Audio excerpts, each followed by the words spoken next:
السلام علیکم تمام سامعین و ناظرین۔ آج ایک انتہائی اہم موضوع کے ساتھ آپ لوگوں کی خدمت میں حاضر ہونا ہوا ہے۔ گزارش خدمت ہے کہ آپ شاید لوگ جانتے ہوں گے کہ میرا ایک طویل عرصے سے شعبہ صحافت کے ساتھ بھی تعلق رہا ہے، جس میں پاکستان کا جو مین سٹریم میڈیا رہا ہے اس سے بھی، اور اب ریاست جموں کشمیر کا جو ہمارا الحمدللہ ایک اپنا انڈیپینڈنٹ اور خود مختار اور کشمیر کی سالمیت اور ایکیت کا حامی ایک ادارہ ہے، اس سے ہمارا ایک تعلق ہے۔ یہاں پہ گزارش خدمت ہے کہ چونکہ ہمارا معاشرہ ایسا ہے کہ جہاں پہ اصولی صحافت یا کوئی بھی اصولی بات کی جائے تو اس کے آپ کو کنسیکوینسز فیس کرنے پڑتے ہیں۔ جلد یا دیر آپ کے خلاف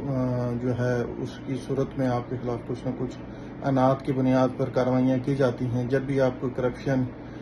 جب بھی آپ کو بد انتظامی آپ کسی محکمے کی، کسی بھی ادارے کی، کسی بھی فرد کی اجاگر کرتے ہیں تو وہ اس کو ذاتی طور پر جو ہے اس کو اناعت کی بنیاد بنا کر آپ کے خلاف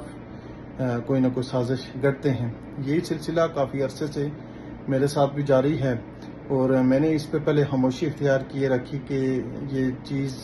اس کو میں اس طرح سوشل میڈیا پہ یا اپنے جو بھی ہمارے میڈیا کے پلیٹ فارمز ہیں اس پہ اس طرح اس کو نہ لاؤں، اور یہ معاملہ شاید یہ لوگ سمجھ جائیں اور یہ لوگ اپنی اپنی ذمہ داریاں اپنی اپنی ڈومین میں رہ کے ادا کرتے رہیں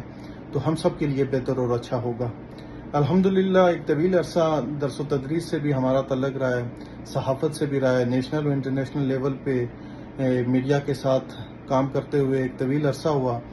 تو مجھے بہت ساری چیزیں اور بہت سارے ایکسپیرینس ہو چکے ہیں کہ یہ کس طرح کی کس انسان کو فکس کرنے کی یا مینیج کرنے کی کوششیں کی جاتی ہیں۔ اسی کا مجھے بھی نشانہ بنایا گیا، اور میرے جو متعلقہ قریبی اقربا ہیں ان کو بھی نشانہ بنانے کی کوشش کی گئی۔ یہاں پہ میں محکمہ تعلیم کا خصوصی ذکر کروں گا۔ محکمہ تعلیم میں راولہ کوٹ ڈویژن کے اندر کچھ نئی تبدیلیاں آئی ہیں، کچھ نئی تعیناتیاں ہوئی ہیں۔ شاید ہمارا معاشرہ وہ فرسودہ اور وہ پسماندہ ذہنیت ہے کہ جہاں پہ کچھ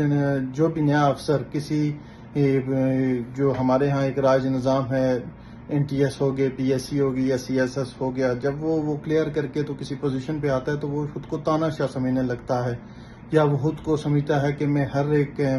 قانون سے یا ہر ایک ضابطے سے بالاتر ہوں، اور میں نے شاید کو بہت بڑا تیر مار لیا ہے، اور اب جو میں سیاست کروں گا اس پہ مجھ سے کوئی اس بابت پوچھ گچھ نہیں ہوگی۔ تو یہ کیا جا رہا ہے، اور میرے قریبی عزیز جو تھے، جو مدرسین ہیں، اسکولوں میں تعینات ہیں، یہ سلسلہ آج کا نہیں ہے، تقریباً کافی عرصے سے